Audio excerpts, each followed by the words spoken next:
हिल तो कमरिया ये हमरा बुझिया नहीं ये हमरा बुझिया नहीं छोरी तू गुम्मा गे धर पकड़ या स्टेज पे तोरा लले बो छोरी चुम्मा गे धर पकड़ या स्टेज पे तोरा लले बो छोरी चुम्मा गे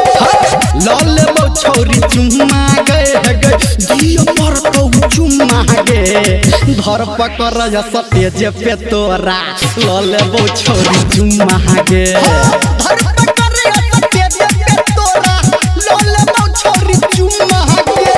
अभी आप सुन रहे हैं सावरिया म्यूजिक।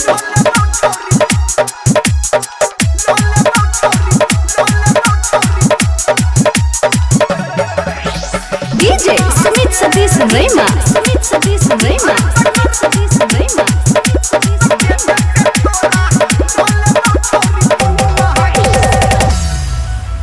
हंसने एना तू देख के हमारा अपना कातिल नजर से नाचेले एला तो नाचिले पहिले बच के रह पकड़ से हंसने एना तू देख के हमारा अपना कातिल नजर से नाचेले एला तो नाचिले पहिले बच के रह पकड़ से हम देबो गे जस जाऊं भेटतै गे रस हम देबो गे जस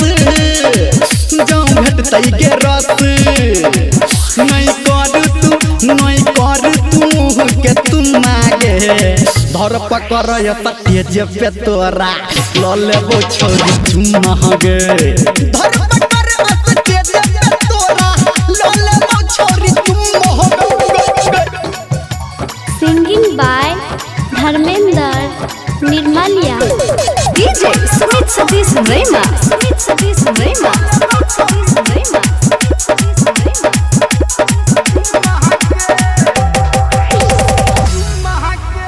एहन जवानी सुन गे रहनी रखबे कतो नुका के तू लुटी ले तो छोरा नी रमलिया नचबे एहना देखा के तू